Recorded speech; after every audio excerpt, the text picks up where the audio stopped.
Hello and welcome to another episode of Football Talk Podcast. My name is Ozzie and I'm your host for tonight's show. So a quick roundup of the Premier League match week, as there was only 4 games played. So it'll be quite a nice segment to start off. But I'll also give my reaction regarding the Champions League draw. So that took part last Friday. So quite a new round of exciting matches that we can speak. So yeah, so we'll talk about that in more detail. But let's begin with the Premier League. So, what a fantastic game. We can't start anywhere else, to be honest with you. London derby between West Ham and Arsenal. West Ham in perfect form right now. We're challenging for top 4. I guess this game was probably more for the neutrals rather than Arsenal fans, I say, and West Ham, because the blood pressure must have been up and down throughout that match, especially for Arsenal fans, being 3-0 down at, I think, after 35 minutes. So, yeah, not the best of starts, but we can sort of round up the match itself. So the first goal was a fantastic shot by Lingard, who's just been in amazing form since his move in January. Bond with a second, for me, poor defending by Arsenal. The team completely switched off, and the keeper was beaten too easily at the near post. So that's something that Arsenal fans, I'm sure, would probably agree with me. That's something that needs to be improved going into next season, where the defense is just not consistent. Antonio as well with a powering header. Soucek getting the last touch. Debatable in terms of maybe Soucek, should have let it go for Antonio to get the goal in the score in the back of the net, but nevertheless, he wasn't aware of that time. So 3-0 up for West Ham at that time. Arsenal fans must be thinking, what the hell is going on here? This is ridiculous from our team right now. But then Odegaard and Chambers, for me, more or less changed the performance in the second half, where Odegaard was quite influential in terms of the play. Chambers, who hasn't been present in the team that much this season, but definitely made a great performance on the right-hand side, producing a number of good crosses. So in particular, the first one where it was a cross for Lacazette, and Lacazette, good touch. I think he kind of was behind him, but he managed to control it and just smashed it in. Fantastic goal from Lacazette.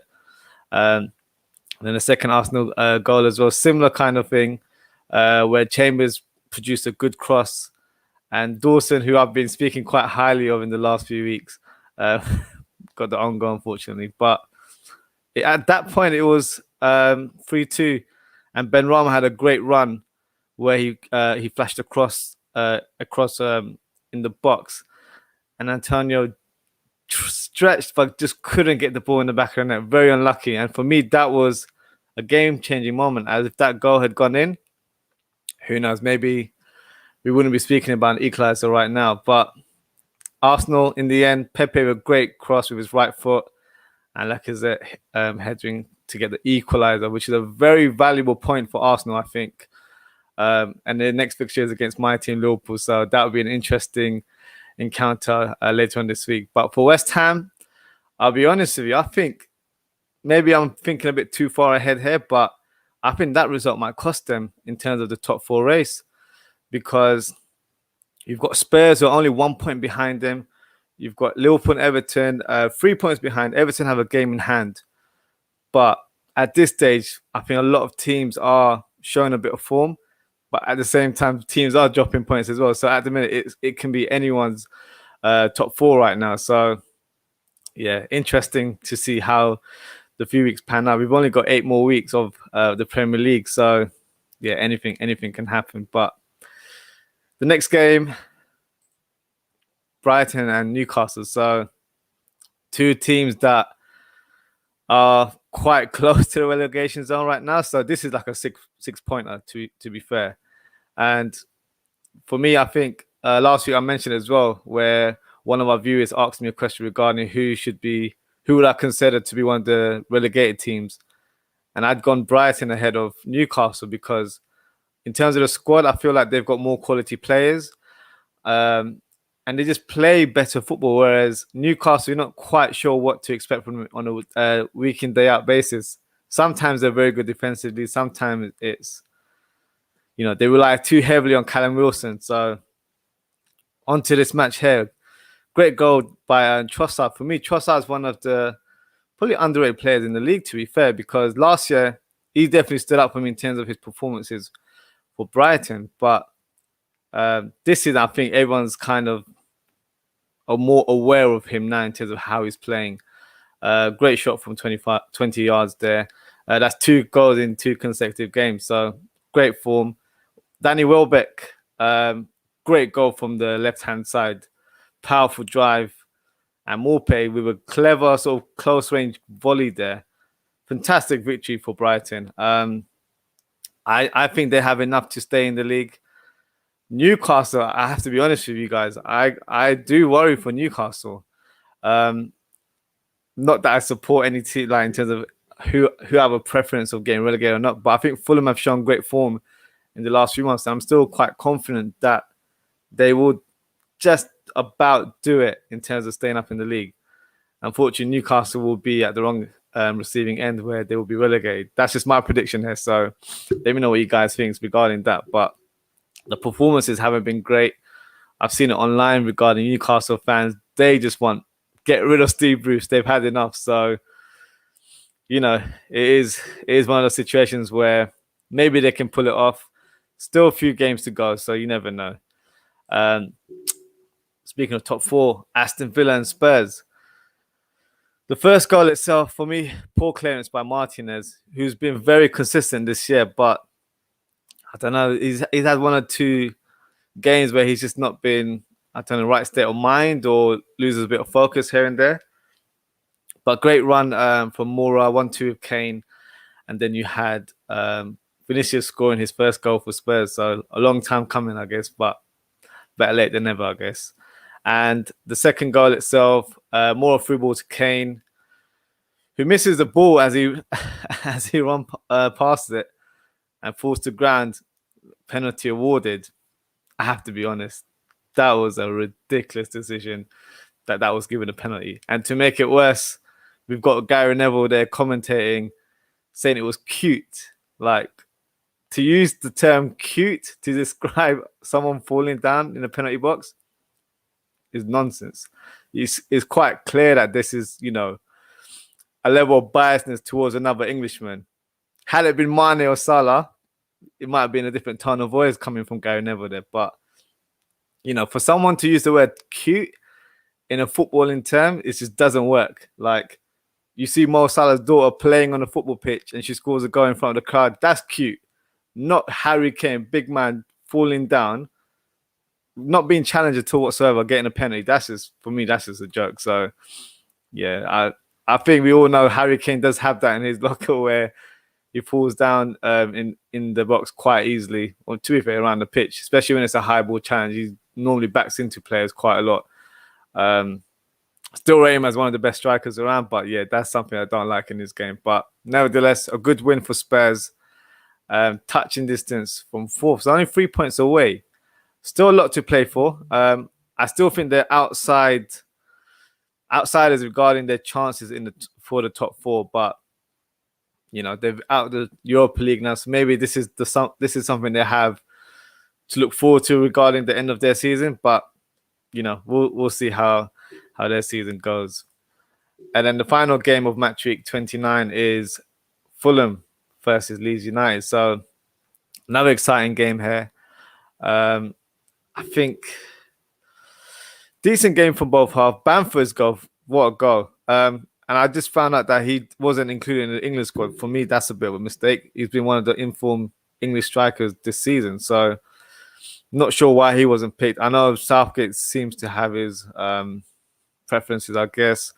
He didn't pick Trent, but for me, I'm happy about that. Being a Liverpool fan, I don't want him playing friendlies for England right now. So yeah, I couldn't speak more about that, to be fair. But fantastic goal, left-footed volley, a nice cross by Harrison, who's got that in his locker, to be fair. He's done quite a few assists like that this season.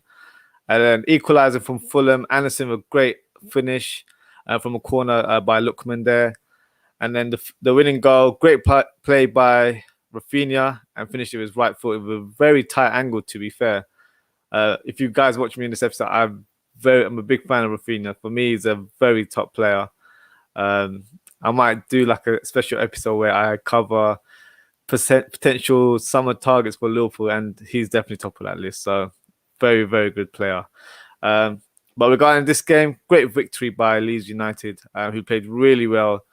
Fulham, for me, they just need to keep going. I'm confident they'll step up. Just the way they play football, I think they've done really well to even give themselves a chance. To be fair, because I'd say in October, November, they were pretty much, to be fair, they're probably written off before the season. But at that stage, they didn't really show any confidence or anything for you to feel like they have a chance to stay up in the league. But I think since the turn of November, they've done really well. So their next fixture is against Aston Villa away. So that's not an easy fixture.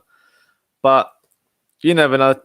I think it's just something they have to go for and try and get something. Even if it's a point, it will definitely help towards their run this season. So yeah. So I would quickly do my team of the week. So let's see if anyone enjoys my team here. So I've gone for Melier as my goalkeeper, based on the two good saves that he made, to be fair. One in particular was a shot by Maja, which was a powerful shot as well. So great single-handed save there. So for me, I've got him there in my team of the week there.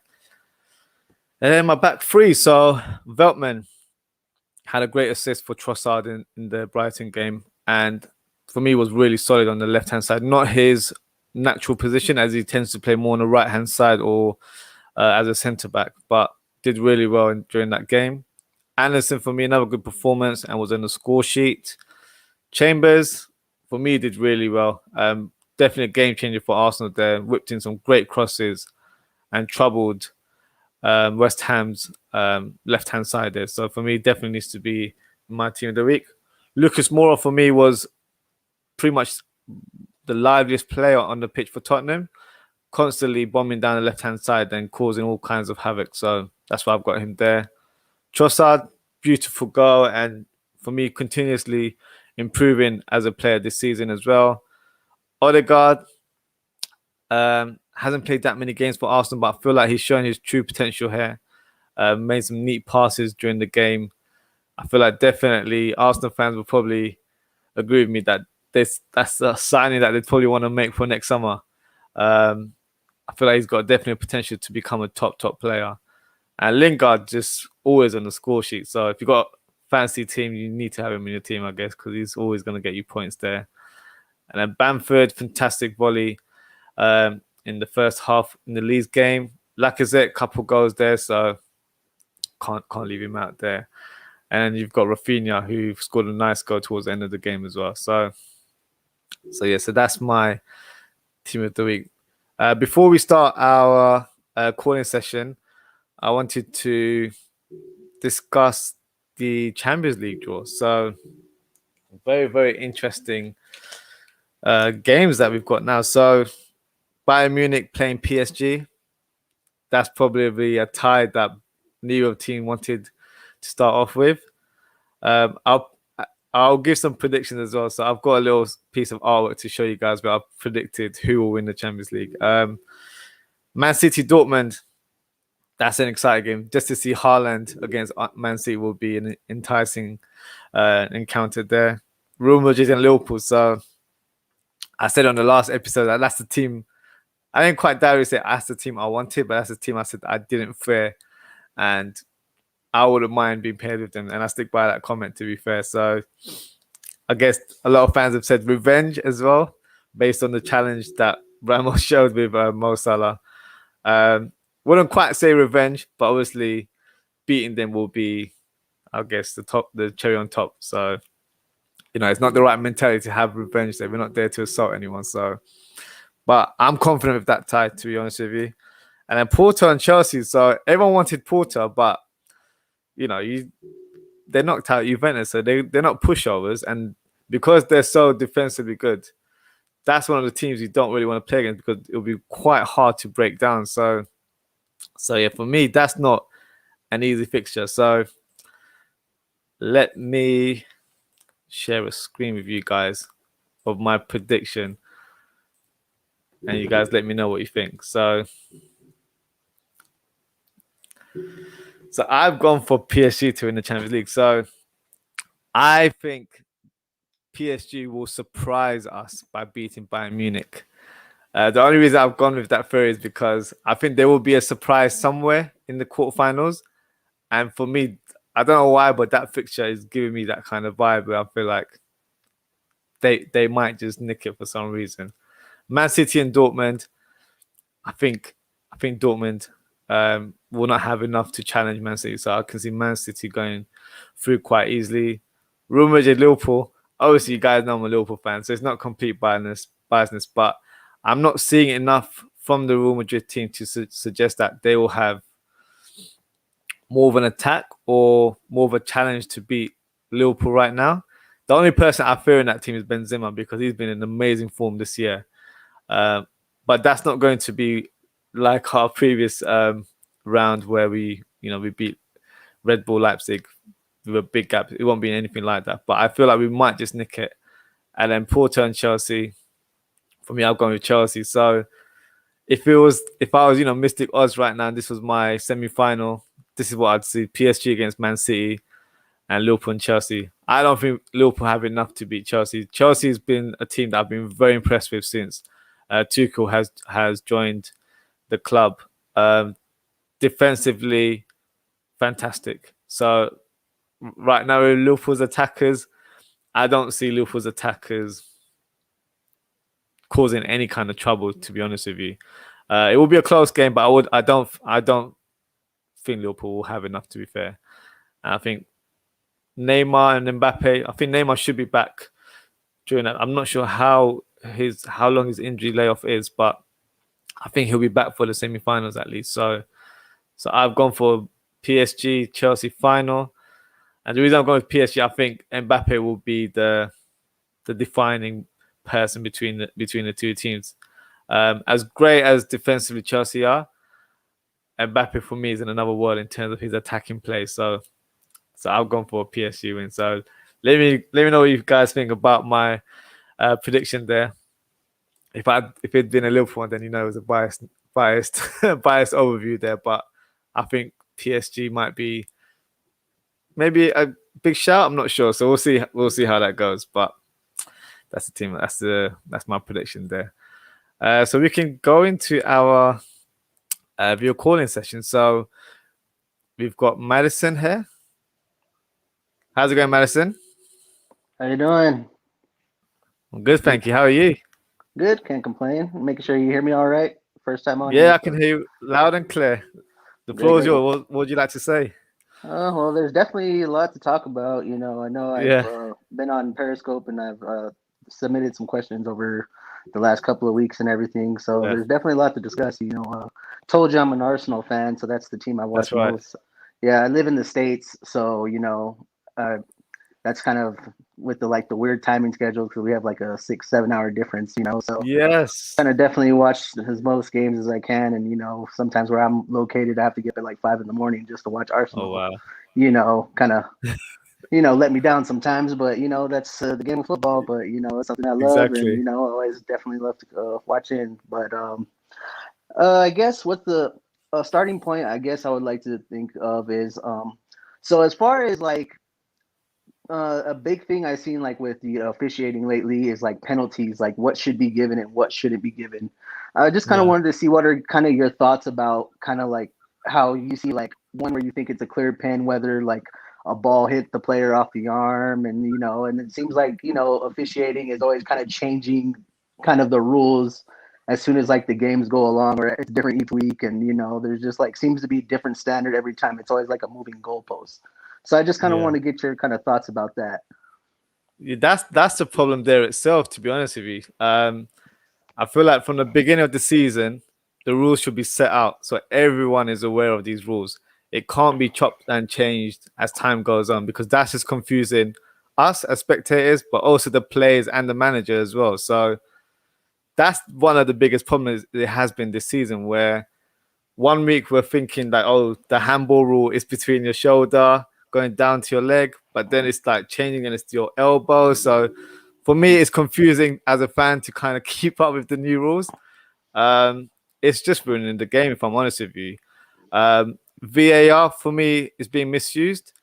To start off with, I think in the beginning it wasn't happening as much, but referees weren't going to the screen to review any replays of any incidents before. Now I think they've started to do it a bit more, but I feel like I don't know, with some referees they still have that pride where they refuse to go to the screen to review an incident.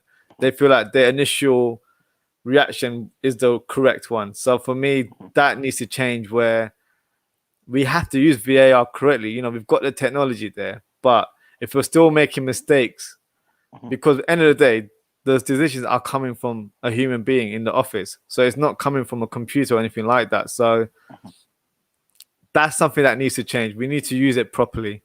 I know I've seen people on Sky Sports or any of the media channels saying that ex-professional players or ex-referees should go and help with those decisions.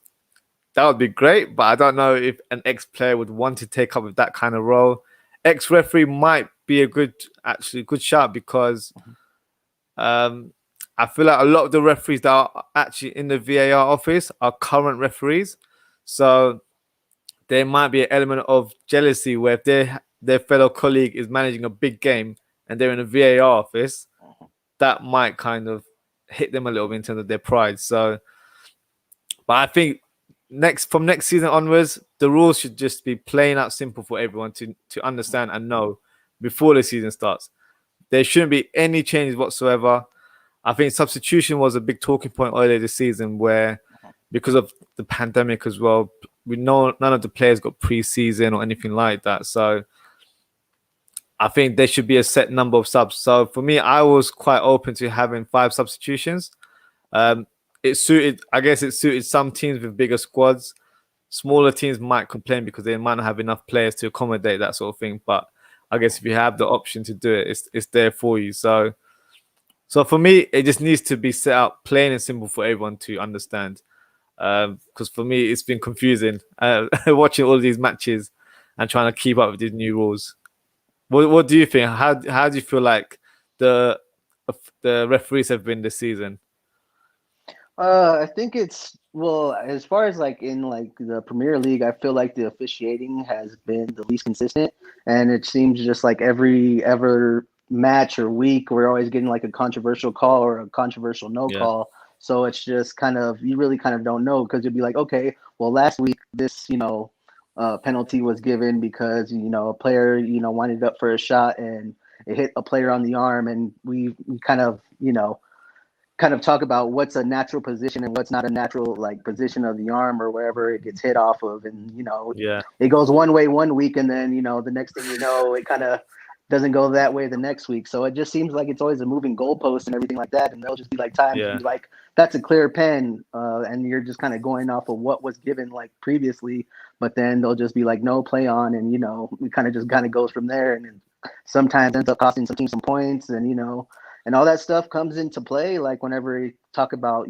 basically like probably maybe not so much this year, but like top 4 battles, relegation battles, it really puts some teams in some different places depending on a call going one way or not getting a call at all.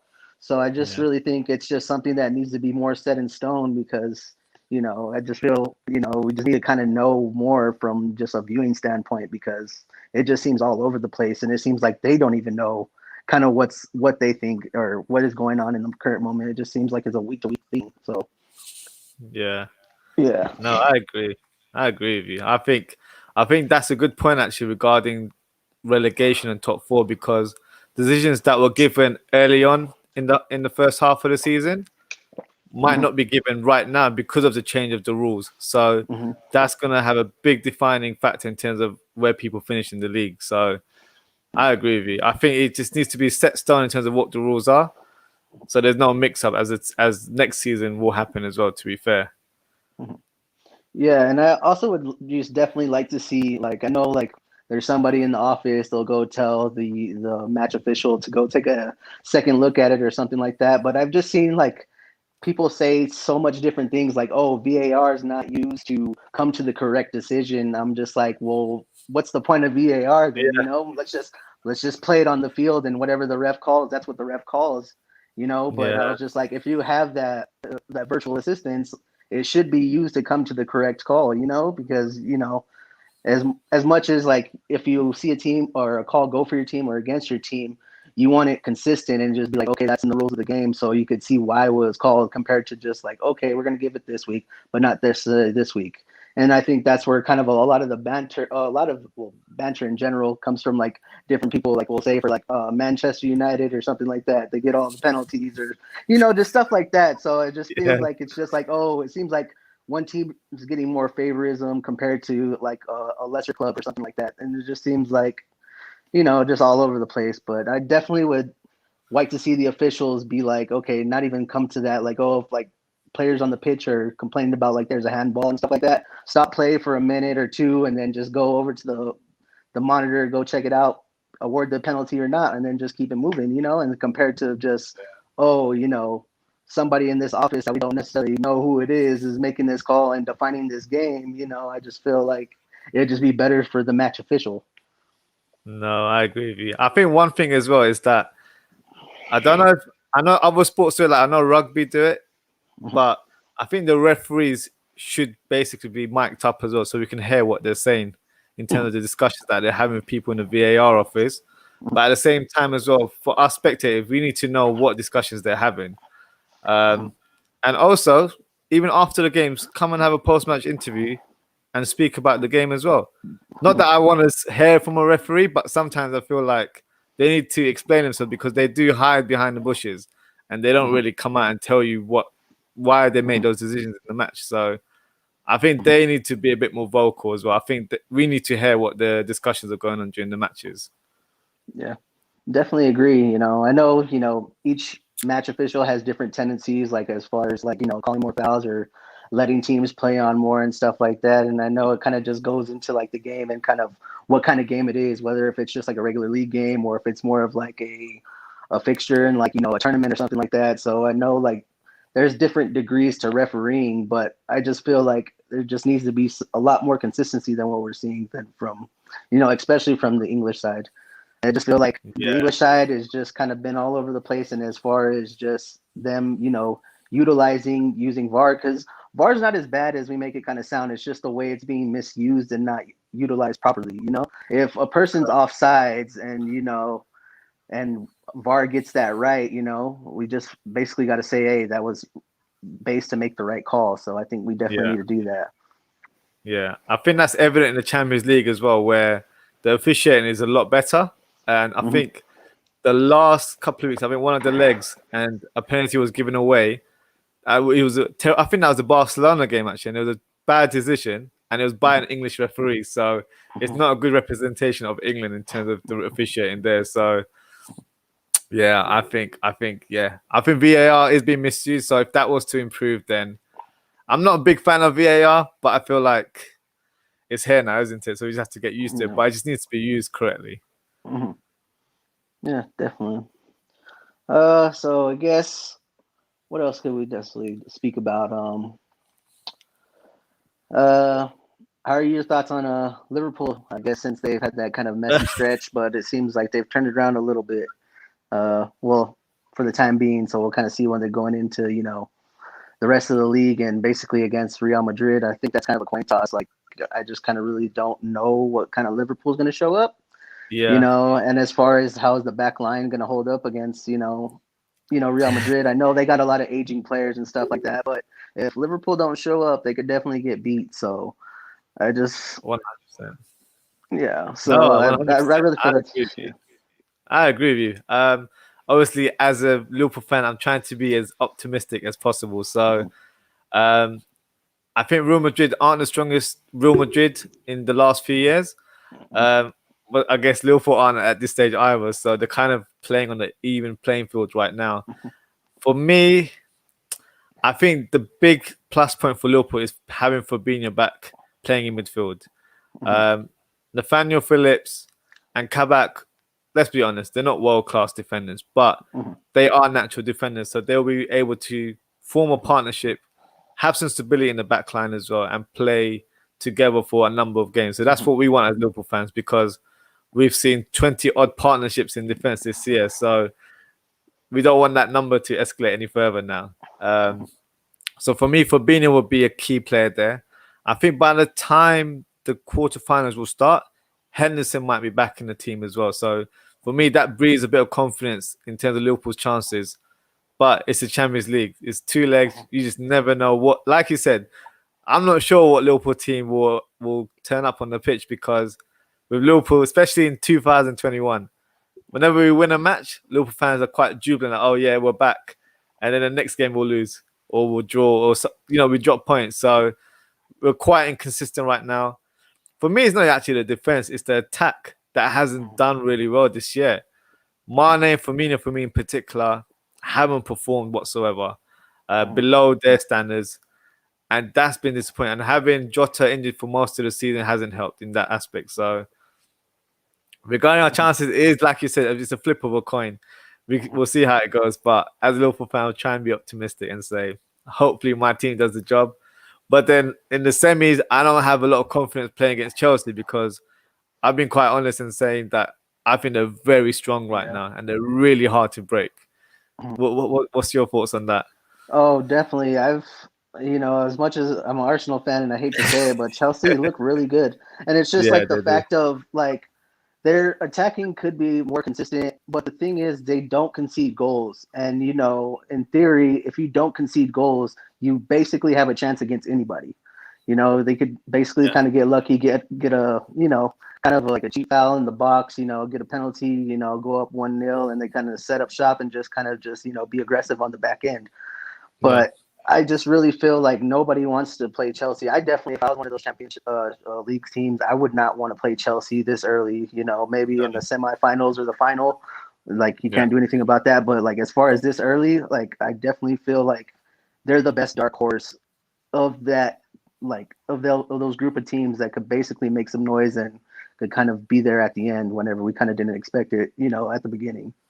yeah, 100%. That I said that in my last episode as well. That is a team that I did not want Liverpool or any of the team. I think everyone wanted to avoid Chelsea just because they've been in such rich vein of form.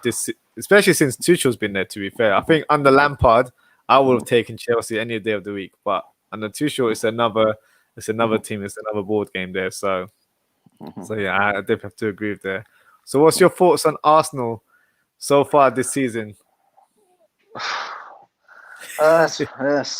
Same Arsenal. It's a roller coaster, man, up and down all the time. Never kind of know what you're gonna get.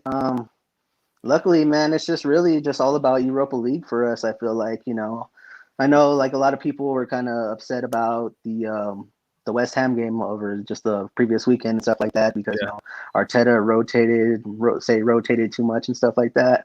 I'm not too big, or I don't fault him for too much like that because Arsenal in the league, they're not getting relegated. They're not getting, I don't believe, getting top six. So, like, I feel like these extra games that he has would be good for players to kind of get that experience and kind of see who's going to be there next year and who they kind of need to ship off and try to bring in. I'm really happy with Odegaard. I'm really hoping that we could kind of find a way to keep him or at least loan him out for another year. I know, Real Madrid kind of going through some things, but with them, possibly I'm hearing a lot of rumors like, they're going to go all in on Haaland and different stuff like that. So hopefully that could well, work in our benefit this year, So hopefully yeah, just being like, okay, well, you guys are going in all on Haaland. We'll give you a decent offer and hopefully we can keep Odegaard in our colors. But, definitely. But if he keeps continuing to play the way that he's been doing and kind of showing his class, I know a lot of it kind of comes down to Zidane as well.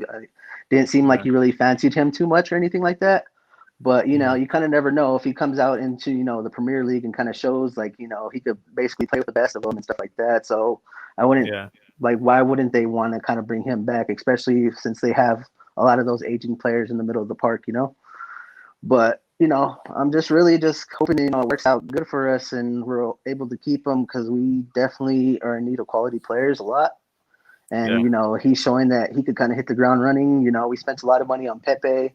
He's a quality player and everything, but it's taken him a lot more to kind of get like ingrained in the league and kind of just settle down. Odegaard's kind of hit the ground running more, so I kind of feel like we already seen what he could do. So I know it hasn't been our real long time, but you know, I think I've seen enough to where I want him still in an Arsenal shirt. You know, so Yeah. I'm just hoping that they could keep him and find a way, either if that's a loan and option to buy next season, or basically trying to make it permanent in the summer. Yeah.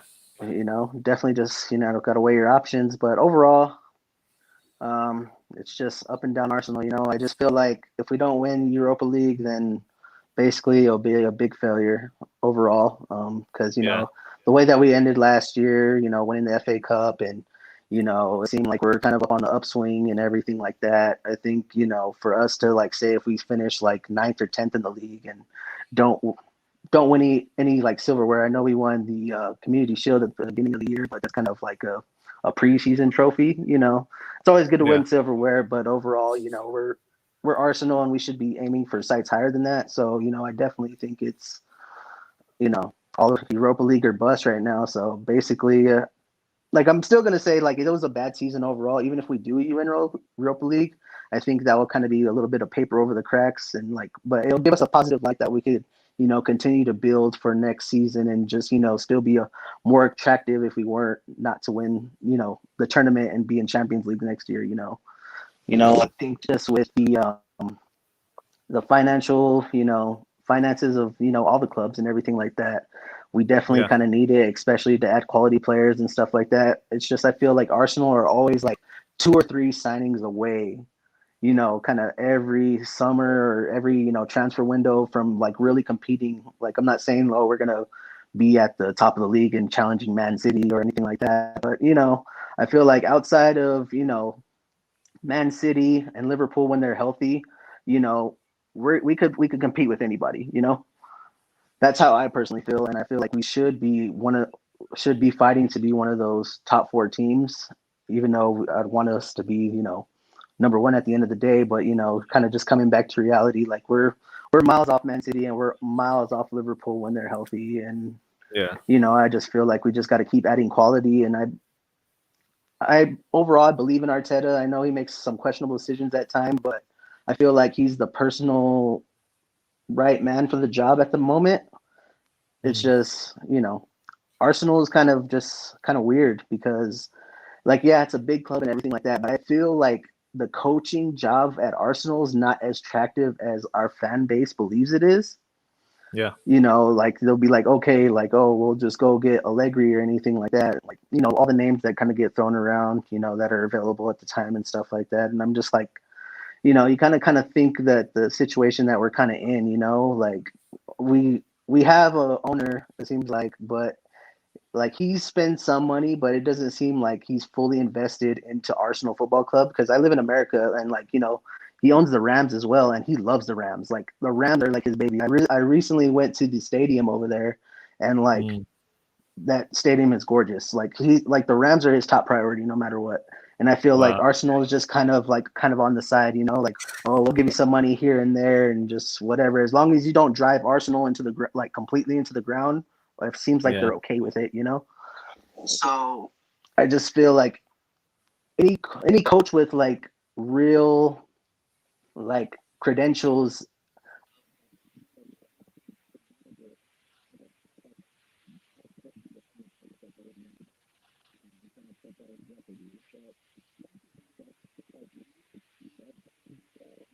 I think we've lost Madison there. Hi, Madison. Sorry, I couldn't hear you there for a second.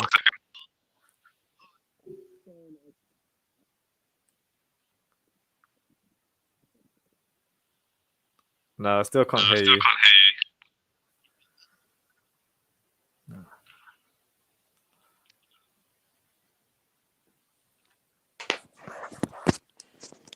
You hear me okay? Yep, I can hear you now. Yep. Okay, perfect. Oh, so basically, so what part did you hear up to? I'm sorry. You're talking about the Rams. Oh yeah, so basically, yeah, with Stan Kroenke just kind of owning the Rams, like the Rams are his top priority, and I feel like Arsenal's basically completely just kind of to the side. And as long as, you know, the the building isn't burning at Arsenal to the ground, you know, I feel like Yeah. it's okay. You know what I'm saying? Like it's kind of just off to the side or whatever.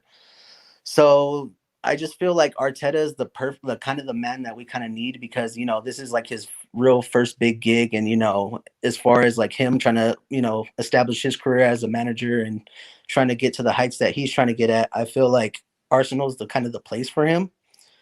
So I hope he's the guy to kind of lead us forward and make us make us become better because I believe in him after the FA Cup win, after the Community Shield and all that stuff. And I know a lot of people will kind of just be like, okay, well, that's last season and you can't go too much off of that and everything. And, that's understandable. But I just feel like I've seen enough in him to feel like he is the person for our job because, under Unai Emery, like we were conceding like 30 shots a game to Watford. And like Watford was like 19th in the league. And I was just like, if Watford's 19th in the league, we're 20 because they ran us off that pitch. So it's just like, little things like that. And, he made us definitely better defensively and stuff like that. And like, his tactics sometimes are kind of head scratching at times. And the substitution seems like he doesn't make the right ones or, he puts the wrong players on at the wrong time or too late or something like that. But overall, I feel like he is, the best option for us right now and moving forward. So I'm kind of part of the Arteta in crew. So I'm just hoping that he kind of proves me right and just happy that we're going to have him. So hopefully if he could, win us a Europa League and, kind of move us forward to Champions League and then kind of worry about next year. But that's definitely kind of where I'm at. Yeah, I think a lot of Arsenal fans will probably agree with you regarding being Arteta in. So yeah, some very valid points there, Madison. Thank you for joining the show. All right. Thank you for sharing support as well. No problem. Cheers. Take care. See you soon. So next caller we've got is Manny, big Liverpool fan. How's it going, Manny? Yo, how's it going, dude? I'm good. How are you? Yeah, all good. I decided to come off camera today, man. Looking rough. That's all right. How you doing? I'm good, bro. How are you? Yeah, man. All good, man. Yeah, I just seen your I came in late in it, but I saw your on the draw. Yeah. What do you think?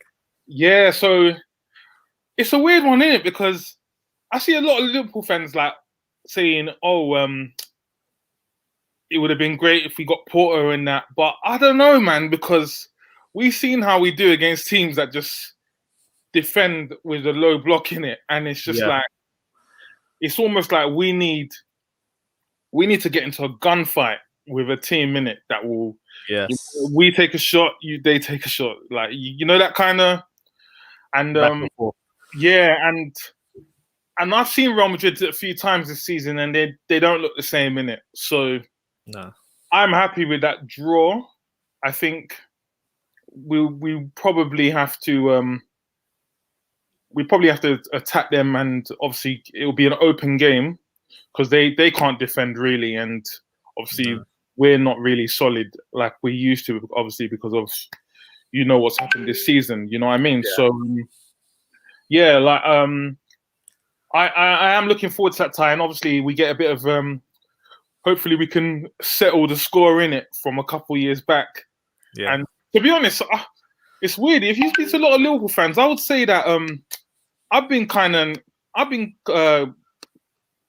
wanting them for the last few years, like just like you wait until we see, like that kind of like, wait until I catch you slipping, kind of.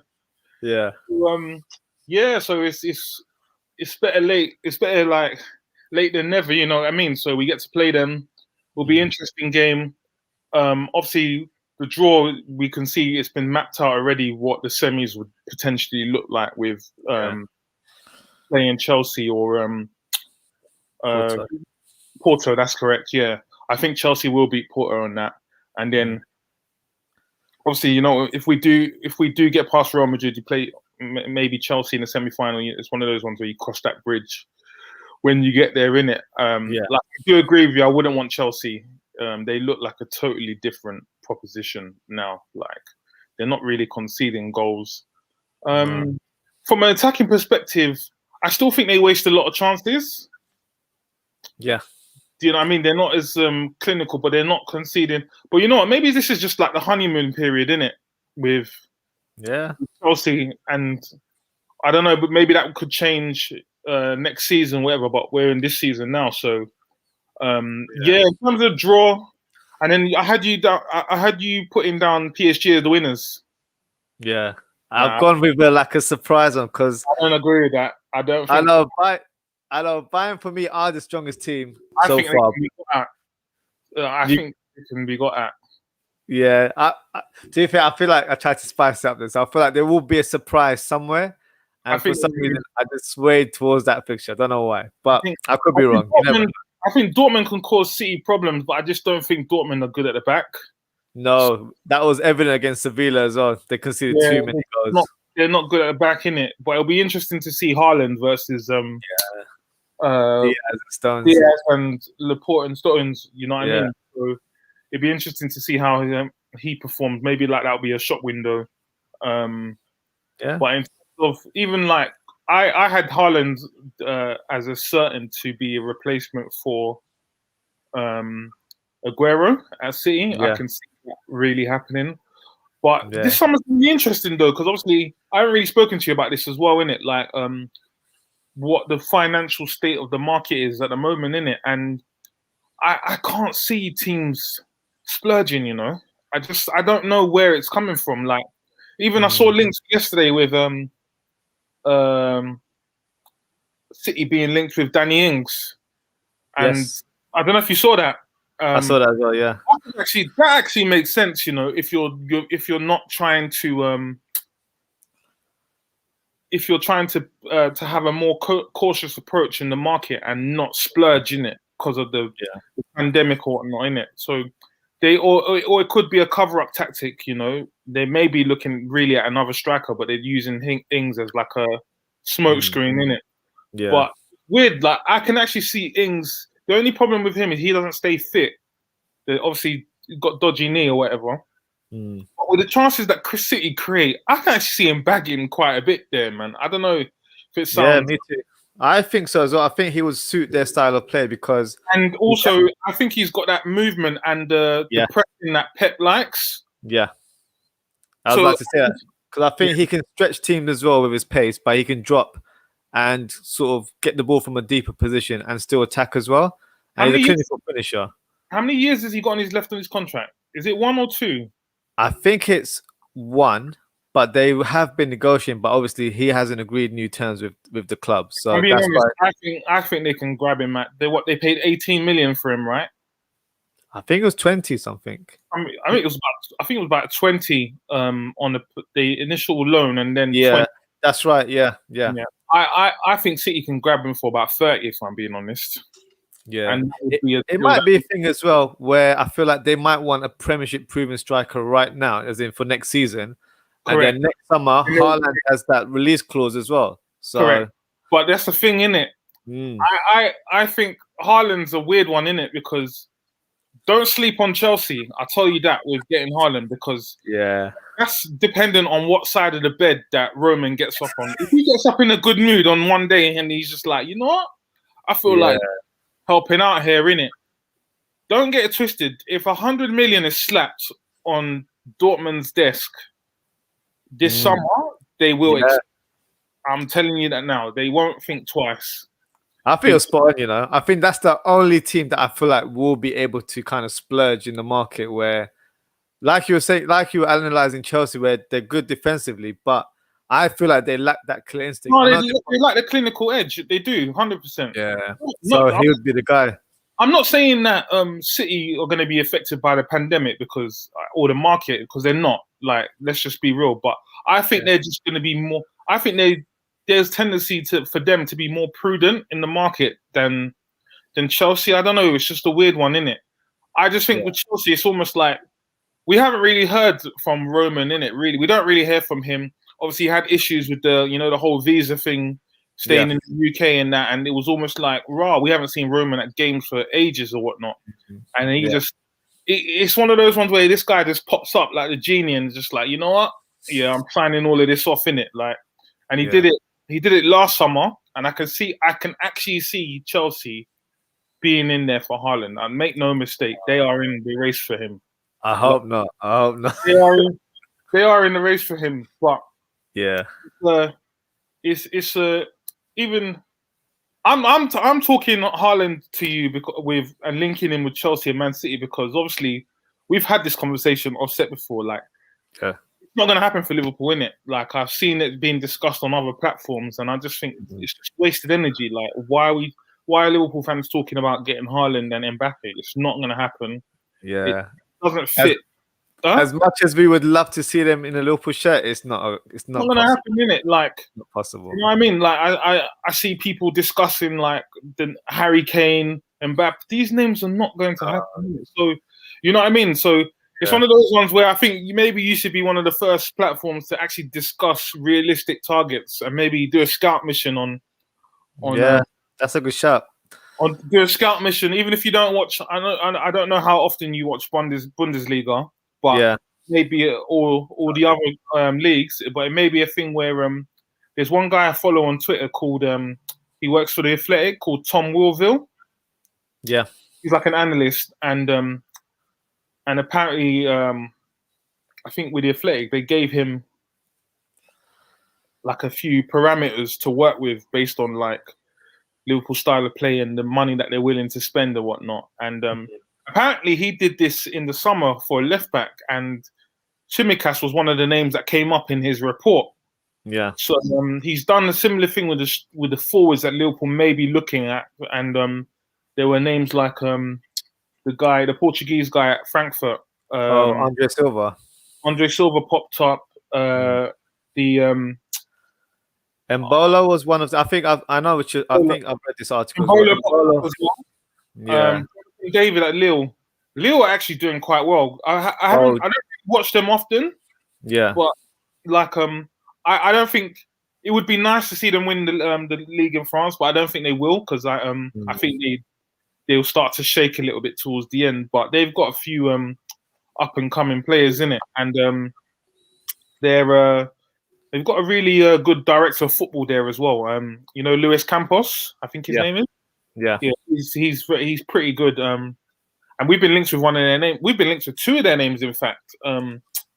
Botman and Renato Sanchez. Yeah. We going discussing the centre back issue. Yeah. Yeah. I was going to ask you, what do you think? Have you seen Botman play? Very little. I've only seen him a couple of times this year. He's a solid player. Like as in built wise, he's quite built and he's quite strong on the ball, good in the air. Yeah, left-footed as well, so can play the ball nicely. He's a well-built athlete, man. He is. And I think I was watching one of a program on BT Sport where it was French analysis. With Julien Laurent. That's right. Yeah. So they spoke really highly of Botman. So do you think that's a magical question, isn't it? Yeah. Who is the centre back that Liverpool actually wanted? Like that's what the $1 million question is, because we actually don't know. Like we're just going from pillar to post. I don't think Kabak was number one choice, if I'm being totally honest, because they were scrambling around in it, and it was quite clear. Some people think it might be Coletta Carr, the guy from Marseille. Do you know what? I think Kabak was signed based on like it was a Moneyball signing, basically based on statistics and stuff. Yeah. And I think Coletta Carr, for me, I think that is the guy that we wanted to get, if I'm honest. You think that's the guy that we wanted to get? Yeah, I do think it was the guy. Because I've seen him a couple of times as well, and he's a ball-playing defender, which we lack. So you've got Nat Phillips, you've got Kabak, all of these guys in our team that aren't really good on the ball. So that's the type of defender I feel like Liverpool are trying to sign next year, where he can play that, ideally to play alongside Van Dijk. But if Van Dijk was to be, out of the team again, God forbid, we would have someone who has the similar capabilities of playing with the ball from the back, doing long-range passes around. Because at the minute, none of our defenders can do that right now. They're just playing short passes amongst each other sideways. So, and they can't even. None of our defenders can even ping a pass. Like, yeah, that's exactly it. So it is going to be interesting though, because that's the question I really want to know. Who is the guy on top of their list? Yeah, like, realistically, like I would like to know who that is, and it'll be interesting to see if they do go back in for Coletta Carr, because I know that Kabak was linked with us last summer. He was, yeah. And towards the end of last summer, and I saw this on Twitter off one of these I think these British this guy is British but based in Germany. I can't remember his name. Okay. And he had linked Kabak with LSC. That didn't happen for whatever reason, because I think Schalke wanted they wanted 40 million or something. They wanted a big sum of money. Never gonna happen, innit? Mm. It was never, even though we should have got in obviously they say hindsight's a wonderful thing, innit? In hindsight, we should have got a full centre back, but I can see why we didn't.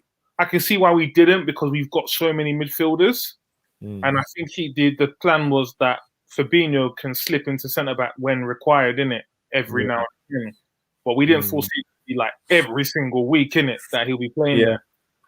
Exactly. With this exact situation, here's how I would play it. I've thought about this time and time again, actually, over the last few weeks. I would have Van Dijk as number 1 centre back. I think we should purchase a number 2 centre back. I think Gomez should be at number 3. Yep. And then I'm going to throw a curveball here. I would have Phillips as number 4. You know. Really? Okay. Interesting. I would have Phillips as number 4. I've had discussions with other. I was on Kopish the other day, and I asked them about this actually, and they basically they were all going with the notion they would have 5 centre backs, and I kind of understand that, because when you're trying to sweep for all the trophies at the beginning of the season, you want the strongest. You need to have a strong team in it, but I don't think FSG will allow those amount of centre backs. I think it would have to be offset somehow. Do you know what I mean? Just the wages and money spent. Like, I don't know whether we can have Matip as a 4th centre back, paying him 100k a week. Yeah, ideal world, that does sound like a good luxury to have, but I just can't see it. So I hope it does happen, because I know you prefer that, and you would prefer Phillips to be number 5. Yeah, because for me, I think Phillips is too old to be a number 5. I think he's getting at age where he needs to play football, and I don't see how. I just don't see how that can run, if I'm being totally honest, innit? He just turned 24 the other day? I think so, yeah. 24, I would just focus on having 3 quality centre backs. Yeah. Then Phillips is number 4, and then Fabinho can be number 5 when required, innit? And then I'll just that's what I would do. How would you line it up? I think I can understand, as you mentioned, the guys at Kopish. Shout out to Kopish, great channel there. So if you're a Liverpool fan, make sure you follow them as well. I can see why they've gone with 5 centre backs.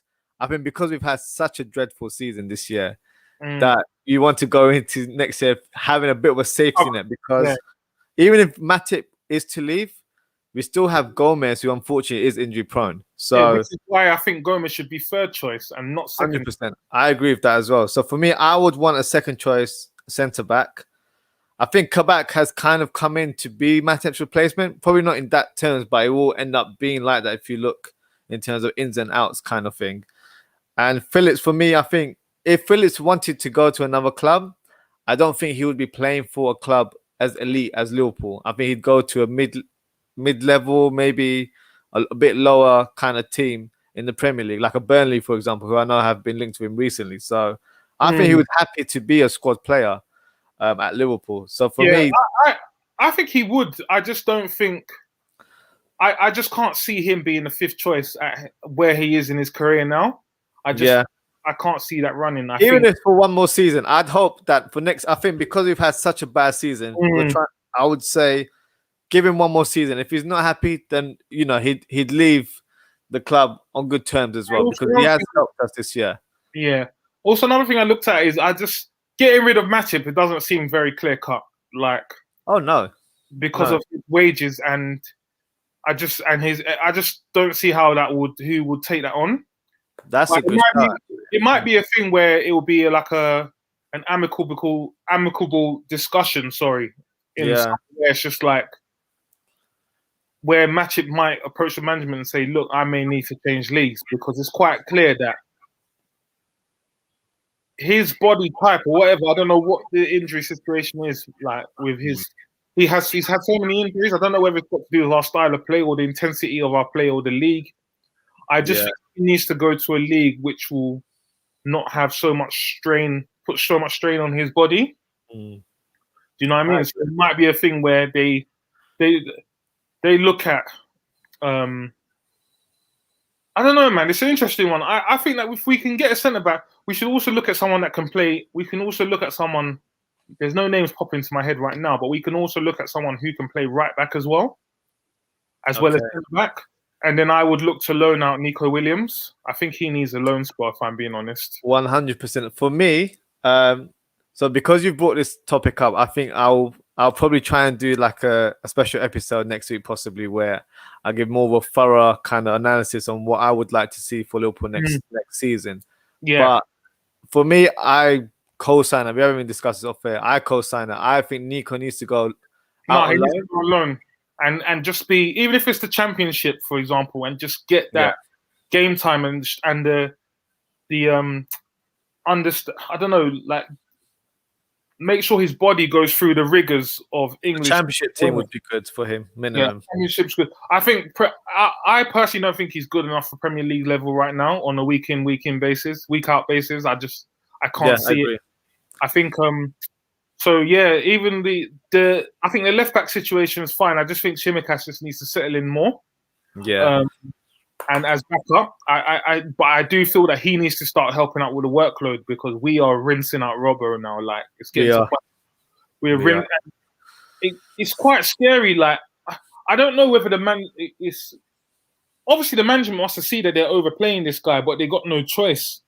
No, we don't, because Milner would have been the alternative, and he's been injured this season as well. And he's 35 years old. He's not going to play to that level.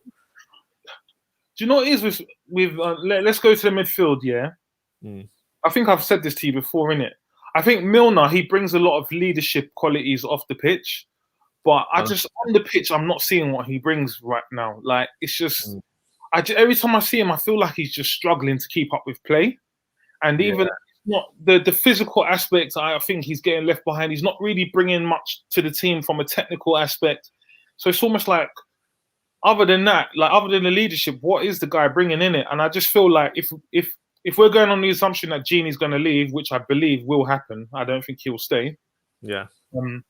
We're losing out on a midfielder that plays a lot of games and is always reliable. He's always there for us when we go to the trenches. You know what I mean?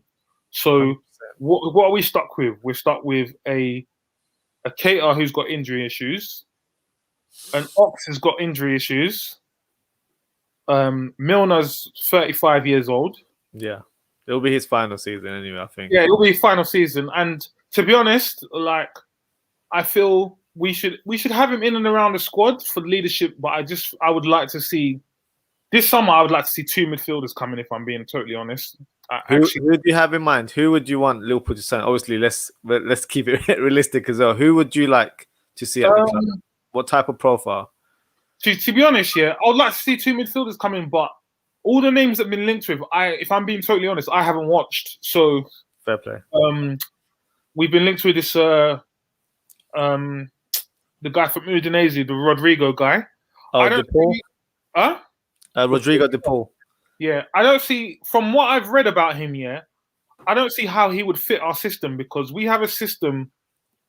If you're taking Gini out and you're putting him in, you're putting a player in that's not as defensive minded. He's not that kind of player. You know what I mean? It's almost like, I haven't seen much of him play, but if I'm going off a model of a player that we've seen in the Premier League recently, maybe like a Bruno, innit?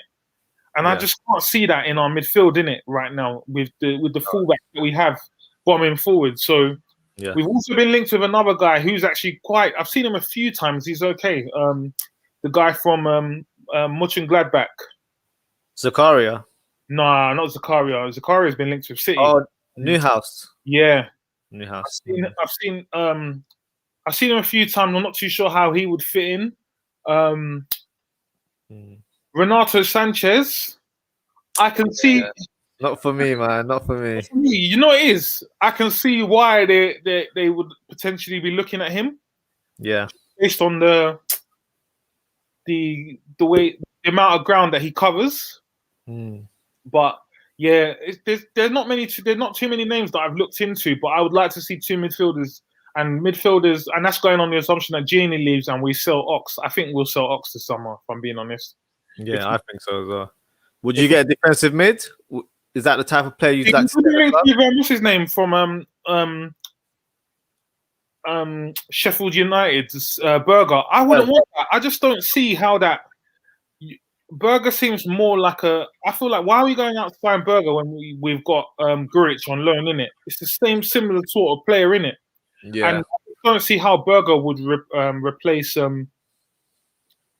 Gini. But there's a lot of talk apparently that we may be looking at shifting to the double pivot system next season.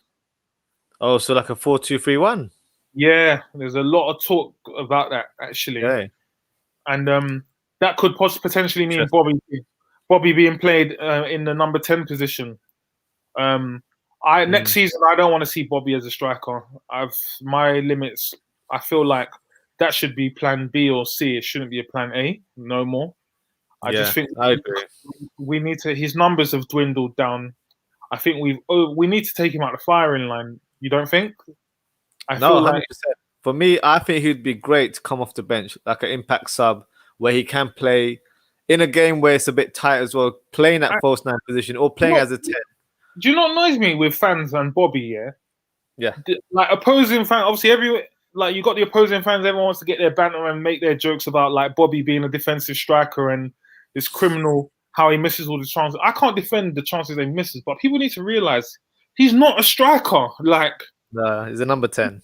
He's a number 10. He's a second striker. He's not a striker. So he doesn't think like a striker either. Even when you look at games with chasing the goal, I'm still wandering near the fucking circle.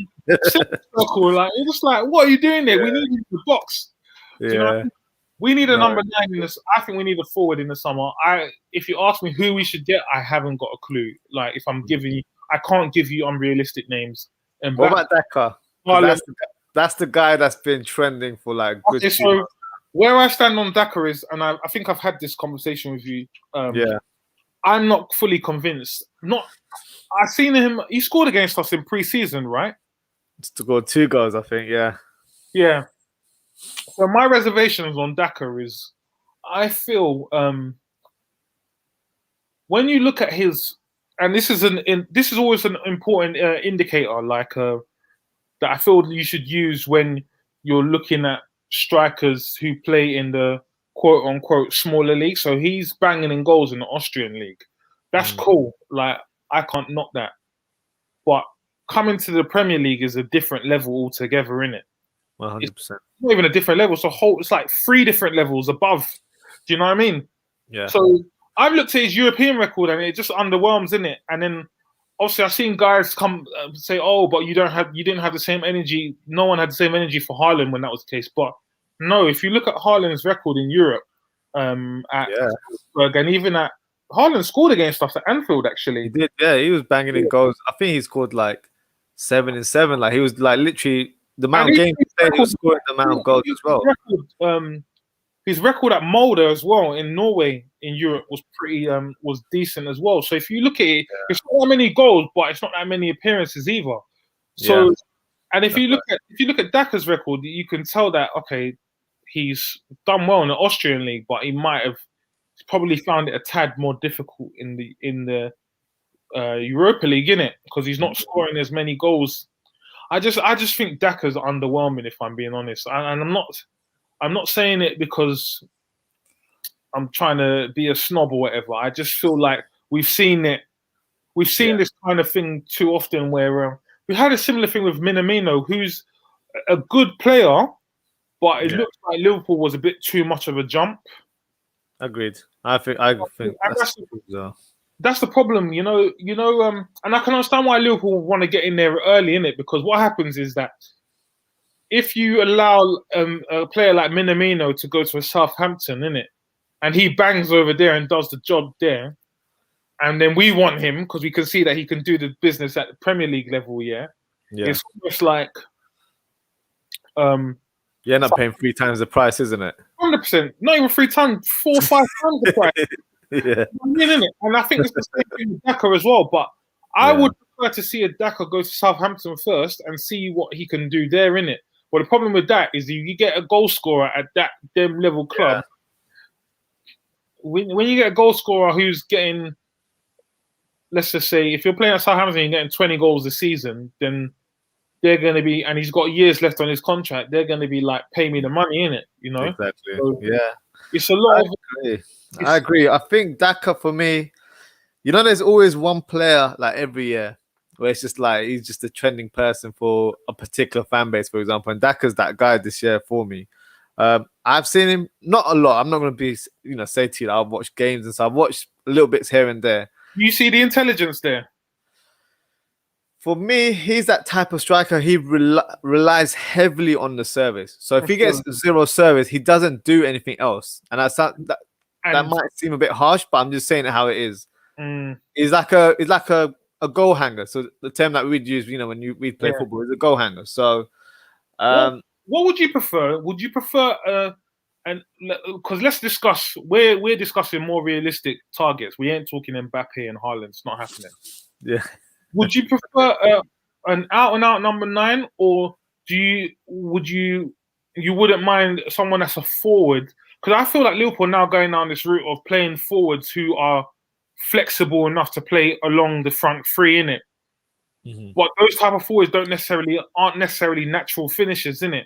Yeah. So it's just about creating chances for them, and whatever they put away in it. Whereas if you have a number 9 in there, you know that you create one chance for him, 1 goal. You know what I mean?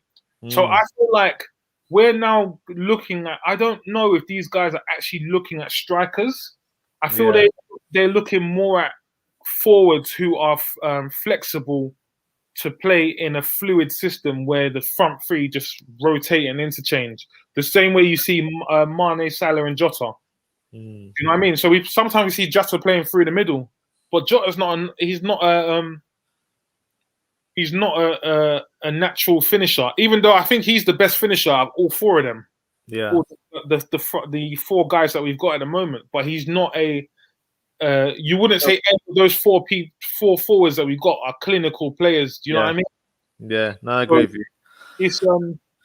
It's a weird one, isn't it? Because I feel like our management team and I think they prefer someone who is a forward who is intelligent but can play in all 3 of the positions up top.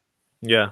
Rather than just being a goal hanger who just doesn't really have any build-up play or anything and just waiting for the, you know what I mean? So yeah, I'm not gonna lie, this is the first summer in a while, we're heading in the first summer in a while where I actually don't have a clue who these guys are targeting, innit? I think it depends quite heavily on the budget as well. So I think in an ideal world, Klopp would probably want 2 forwards coming in. So a forward for the wide area, and then a replacement for Origi. So that means a number 9, but not a top quality number, or should I say like a young striker who's got the potential to become a top player, but not someone we heavily rely on to be. Funny, funny thing, it's kind of funny, innit? Because even on Kopish, the guys there are like they're on Pedro Neto, innit?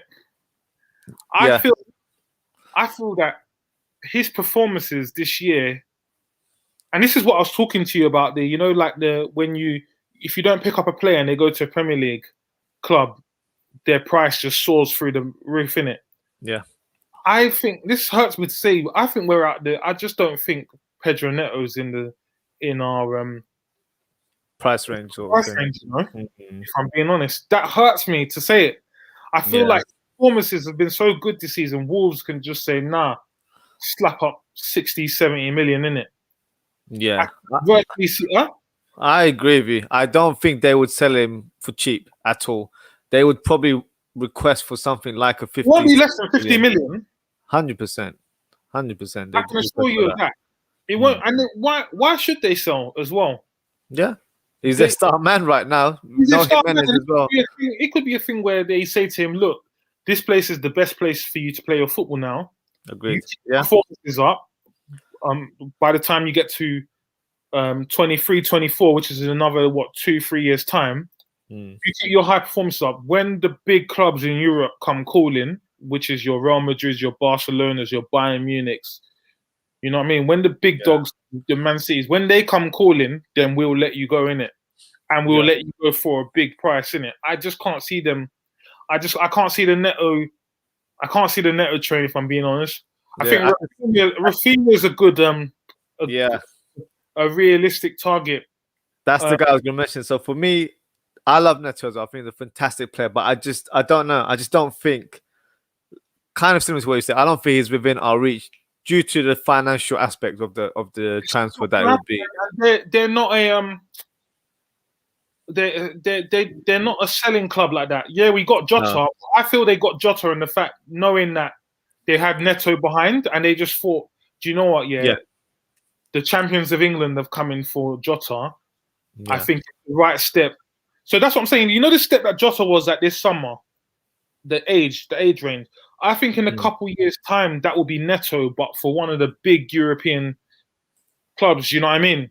So we only got Jota because I think Wolves kind of knew what was coming with Neto, and they just thought this is a good opportunity. They're not naturally a selling club. They don't need the money like that. So I can't see it. The Rafinha deal is a realistic.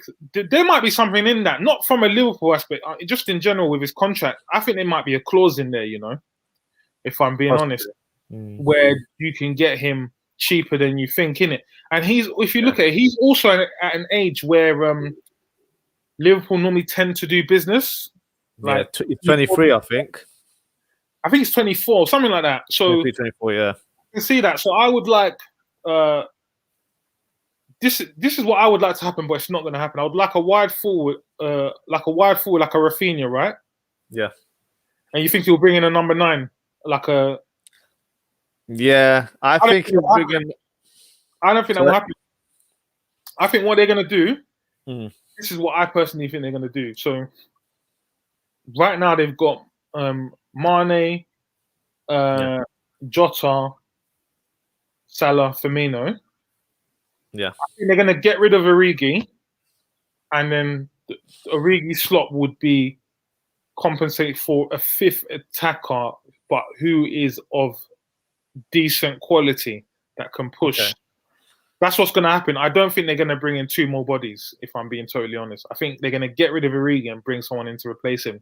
Whether that is a wide forward or a number 9, that's another thing to be told. But I think they could do this thing where it's almost like they get a wide forward, but they get in with the idea that this wide forward can also play down the middle as well.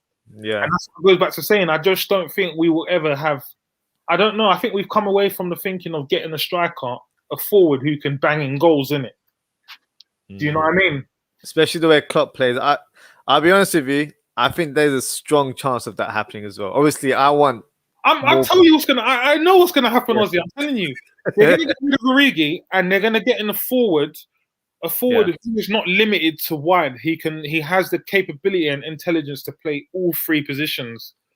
That's exactly what they're gonna do. But ideally, what you would like is get rid of Origi, replace Origi, and bring another wide forward in. They're not gonna do that. That makes it. That will make it 6. Which, in an ideal world, that should be what we need in it to compete for trophies, in it. That would be my plan A, 100%. Plan B, if we didn't have the finances, for me, I'd go for Rafinha. So with Rafinha, it'd be a player that's on the bench that can play on the left and can play on the right. But you've got Jota as well. But Jota can play up front.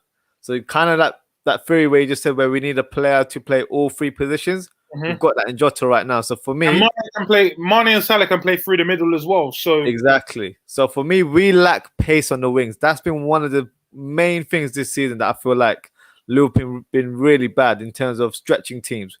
You know, Mane, Salah, they like to come inwards. And the thing is, Mane has been in such bad form this year as well. He's not actually even taking on the fullback. But when he goes inside as well, he's not doing anything at the same time. He's been terrible. And I think that could be down to I think it's tiredness. I think it's tiredness. Like, he's just knackered, isn't it? Like, yeah. I feel like they're all knackered, to be honest. Like, Mane was doing one thing that was annoying, and I clocked this from like Newcastle time when we played Newcastle at St James's Park. This was back in was this in December or January? I can't even remember. I think it was December, just before Boxing Day. I think it was.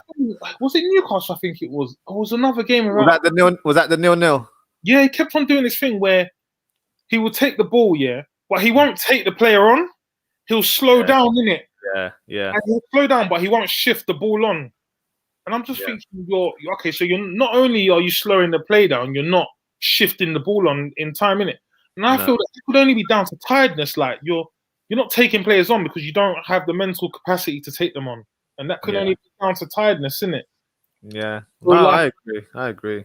They're tired, innit? But I think we've got a number of issues. I actually think everyone goes on about the forward position. Yeah, I actually think that's a lot more easy to solve than. I'm more worried about midfield, if I'm being honest. I feel like with Genie, we are losing someone that can play about 50 games a season, innit? Do you think there's any chance of him staying, or do you think it's a done deal that he's not going to stay at Liverpool? I think he's a goner, and I don't blame him, to be honest. Like, I've seen a lot of slander on Genie's name, which I don't like. I feel people are so stupid; they don't understand. Yeah, they don't understand. Yeah. You've watched how Liverpool have played for the last 3-4 years. Any Liverpool fan should understand that our fullbacks are able to bomb forward and get the assist they get because of what the midfielders do in it. And Genie's an integral part of that. I think we are losing someone who is a